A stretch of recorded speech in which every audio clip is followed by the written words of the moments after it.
जय श्री राधे। आज भाद्रपद कृष्ण अमावस्या है, जिसको कुशोत्पाटनी अमावस्या, कुशाग्रहणी अमावस्या अथवा पिठोरी अमावस्या के नाम से भी जाना जाता है। तो आइए जानते हैं कुशोत्पाटनी अमावस्या का महत्व क्या है। ऐसी मान्यता है कि इस दिन कुशा नामक घास को उखाड़ने से यह वर्ष भर कार्य करती है और पूजा पाठ, कर्म कांड, सभी शुभ कार्यों में, आचमन में या जाप आदि करने में कुशा इसी अमावस्या के दिन उखाड़ कर लाई जाती है। हिंदू धर्म में कुश के बिना किसी भी पूजा को सफल नहीं माना जाता है। किसी भी पूजन के अवसर पर पुरोहित यजमान को अनामिका उंगली में कुश की बनी पवित्री पहनाते हैं। यदि कुश की बनी पवित्री नहीं अवेलेबल होती तो यजमान सोने की अंगूठी भी पहन सकते हैं। तो आइए जानते हैं कुशा की उत्पत्ति कैसे हुई। प्रथम कथा है हमारी कुशा उत्पत्ति कथा।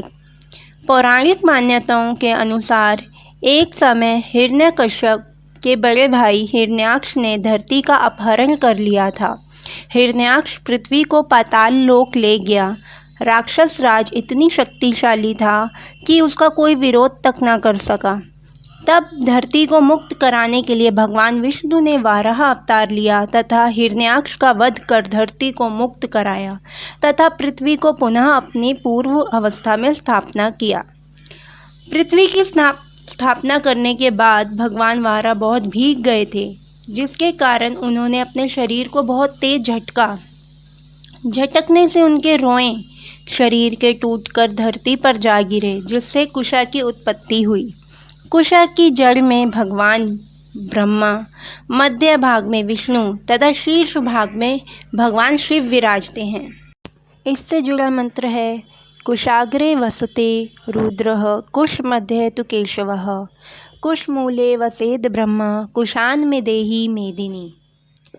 आइए अब दूसरी कथा सुनते हैं। कुश और अमृत प्रसंग। महर्षि कश्यप की दो पत्नियां थीं। एक का नाम कद्रु था और दूसरी का नाम विंता था। कद्रु और विंता दोनों महर्षि कश्यप की खूब सेवा करती थी। महर्षि कश्यप ने उनकी सेवा भावना से अभिभूत हो वरदान मांगने को कहा। कद्रु ने कहा, मुझे 1000 पुत्र चाहिए। महर्षि ने तथास्तु कहकर उन्हें वरदान दे दिया। विंता ने कहा कि मुझे केवल 2 प्रतापी पुत्र चाहिए। महर्षि कश्यप उन्हें भी 2 तेजस्वी पुत्र होने का वरदान देकर अपनी साधना में तल्लीन हो गए। कद्रु के पुत्र सर्प के रूप में हुए, जबकि विंता के 2 प्रतापी पुत्र हुए, किंतु विंता को भूल के कारण कद्रु की दासी बनना पड़ा था। विंता के पुत्र गरुड़ ने जब अपनी मां की दुर्दशा देखी तो दासता से मुक्ति का प्रस्ताव कद्रु के पुत्रों के सामने रखा। कद्रु के पुत्रों ने कहा कि यदि गरुड़ उन्हें स्वर्ग से अमृत लाकर दे दे तो वे विंता को दासता से मुक्त कर देंगे। गरुड़ ने उनकी बात स्वीकार कर अमृत कलश स्वर्ग से लाकर दे दिया और अपनी मां विंता को दासता से मुक्त करवा लिया। ये अमृत कलश कुश नामक घास पर रखा हुआ था, जहाँ से इंद्र इसे पुनः उठा ले गए और कद्रु के पुत्र अमृत पान से वंचित रह गए। उन्होंने गरुड़ से शिकायत की कि इंद्र अमृत कलश उठा ले गए हैं। गरुड़ ने उन्हें समझाया कि अब अमृत कलश मिलना तो संभव नहीं। हाँ, यदि तुम उस घास कुश को जिस पर अमृत कलश रखा था जीभ से चाटो तो तुम्हें आंशिक लाभ होगा। कद्रु के पुत्र कुश को चाटने लगे, जिससे उनकी जीभें चिर गई। इसी कारण आज भी सर्प की जीभ 2 भागों में चिरी हुई दिखाई पड़ती है। और गरुड़ जी अपने निस्वार्थ भाव से अपनी माँ की सेवा कर रहे थे, तो इस कारण खुश होकर विष्णु भगवान ने उन्हें अपना वाहन बना लिया, क्योंकि वो निस्वार्थ भाव से अपनी माँ की सेवा कर रहे थे और विष्णु भगवान को उनका ये गुण बहुत ही पसंद आया। अब आइए सुनते हैं कुश से जुड़ी तीसरी कथा, जो कि है माँ सीता का और कुश से संबंध। मान्यता है कि जब सीता जी पृथ्वी में समाई थी तो राम जी ने जल्दी से दौड़कर उन्हें रोकने का प्रयास किया, किंतु उनके हाथ में केवल सीता जी के केश ही आ गए। ये केश राशि ही कुशा के रूप में परिणत हो गई।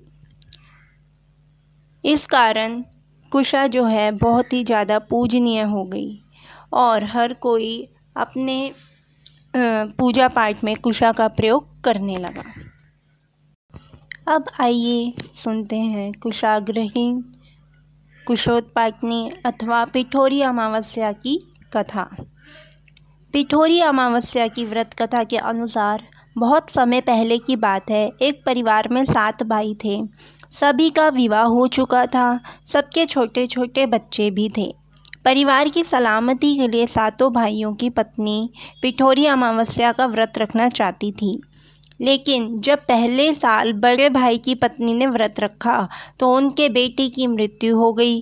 दूसरे साल फिर एक और बेटे की मृत्यु हो गई। 7वें साल तक ऐसा ही होता रहा। तब बड़े भाई की पत्नी ने इस बार अपने मृत पुत्र का शव कहीं छुपा दिया। गांव की कुल देवी माँ पोलेरम्मा उस समय गांव के लोगों की रक्षा के लिए पहरा दे रही थी। उन्होंने जब इस दुखी माँ को देखा तो वजह जाननी चाहिए। तब बड़े भाई की पत्नी ने सारा किस्सा देवी पोलेरम्मा को सुनाया तो देवी पर उसको दया आ गई।